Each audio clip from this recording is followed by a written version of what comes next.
I get this question all the time. How do I get rich in my 20s? And the truth is, if you want to get rich in your 20s, you should not start a side hustle. And here's why. I tried. I started 2 businesses at a young age and I failed, both of them. But those initial setbacks led me to discover a formula for success. And now at 20 years old, I'm making $20,000 to $30,000 every single month. And it was not because I started some glorious side hustle. How? Well, it wasn't luck, it wasn't genius, and it definitely was not easy. I learned how to use something called my uncommon advantages. And if you want to get rich in your 20s, you'll need to do the same. I wasn't always the kid dreaming about money. I was the kid actually designing superheroes. Yeah, I used to draw superheroes for my brother and family, and I used to just geek out about that stuff. But it wasn't only superheroes I was creating. When other kids were playing on the playground, I was actually sketching the logo of my first company called Mow. Now, Mow stood for mowing, outer edging, and weed whacking. And now that I look back on it, it's actually a really good name and logo, and it's just funny to me that it was actually good because I was like 12 years old. And soon enough, I was mowing half the neighborhood, and I was making thousands of dollars a month at a young age, and I even hired my brothers as my first employees and was paying them pennies on the dollar. Sorry guys. That could have honestly been my escape from the rat race, but my parents had other plans for the family and they decided to move to Virginia. And just like that, I lost all of my clients overnight, and that was the end of my first business. Fast forward to high school, I tried again. This time not with mowing, but with a clothing company I called Kazi. And Kazi, I was really excited about it. I geeked out about the logo and the designs, and I was like, I know clothing, I know what looks good. Turns out I didn't. I knew nothing about manufacturing, cash flow, really anything. And I ordered thousands of dollars of inventory from China. I ordered 100% cotton sweaters. And when they got to me, I put them in the dryer and they shrunk to the size of an American Girl doll fleece. I was so embarrassed that I didn't sell any. I lost thousands of dollars and I gave them away to my friends for free. My grandpa still wears one to this day. And at this point in my life, it wasn't just business falling apart. I wasn't doing good in school. I started drinking, partying, and doing just about anything you can imagine. And I ended up having to drop out of high school. Eventually, I ended up in rehab in New Jersey. And this is a whole story for another video that I'm not gonna get into now, but I will tell you one thing. I didn't want to end up like the people in that rehab. And what felt like an eternity later, my parents came and picked me up and let me back home to Virginia. At this point, I was 17, going on 18, and I knew something had to change. I wasn't living like the person I wanted to be. So I decided to lock in. I started waking up early, reading books, taking cold showers, the whole nine. And slowly, things started to actually shift in my life. So I decided to document my journey and put it on TikTok and Instagram.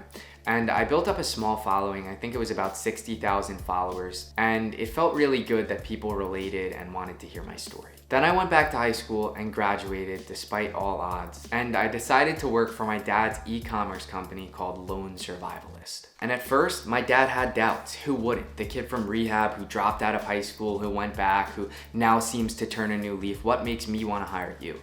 And I told him, well, just give me one chance and I will not let you down. I know one thing. I know social media. So he let me in reluctantly, and at first, it actually worked. I was making thousands of dollars a day on TikTok for Lone Survivalist until TikTok banned us from selling our flashlight. Now, I didn't know this at the time, but apparently you can't sell flashlights that start fires on TikTok. It's really stupid. So I pivoted. I leaned into design and really learned about how to take videos and photos and graphics and logos, and the business began to take off again. Now, I kept moving up until eventually I found myself as Chief Operating Officer at Lone Survivalist, and I'm currently the COO right now. Together, we scaled from 2.2 million to 4 million in just a year and 3 months. And even with all that, I wanted more. I didn't want just money, I wanted ownership, and I wanted to be a part of something. That's when this formula really hit home for me.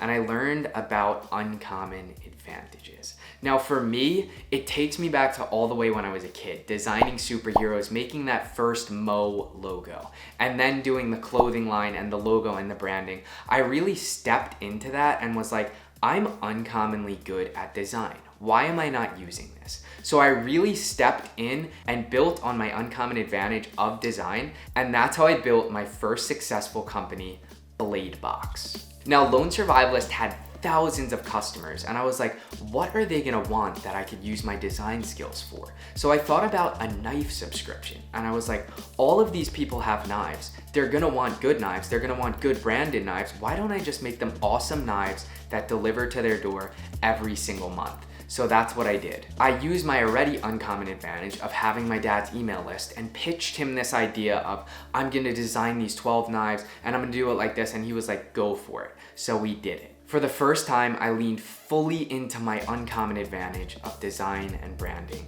And I designed 12 original knives from the ground up, all of the packaging, the logo, the branding, the website, and I even designed little cards that went into each box that had stats of the knives and the materials and a little story with it, like superhero trading cards, just because I thought that would be awesome. And it actually worked. Today, Bladebox is the most profitable thing I've ever built, and I would not be where I am today without it. Now the question is, how do you find out about your uncommon advantage? And I'm gonna help you with that right now. I'm gonna take you through a 3-step formula to find out your uncommon advantage. Here are the 3 practical questions you can ask yourself to find out your uncommon advantage and start building on it today. Number 1, what comes naturally to you that just isn't so easy for other people? And you might think that what comes easy to you is just normal, and isn't everyone good at this? The answer is they're not. If something comes naturally to you and you find yourself gravitating towards it,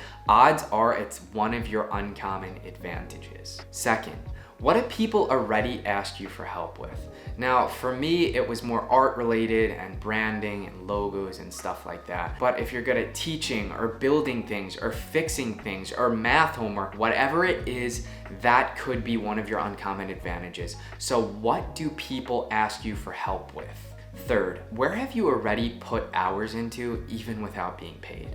Now, time compounds, so if you're doing something for long enough, you're already ahead of 99% of people, whether you realize it or not. And when you write down the answers for those 3 questions, your uncommon advantage might jump off the page at you. You might have a few, you might have 5, you might have 1, you might have 10, but this is a really good set of exercises and formula to break down some of the barriers in your mind and find out, what are you really uncommonly good at? What do you have a rare ability to do that other people don't? And even if you're thinking to yourself, well, everyone has this, it's not true. Dial in on the things that make you different and build on them. Because when I stopped chasing random ideas and built on the things that made me different, that's when I actually started winning. From failing businesses and hitting rock bottom in rehab to now at 20 years old, married with a kid on the way, making $20,000 to $30,000 every single month, doing the things I love. Don't just ask, what is the easiest side hustle in 2025?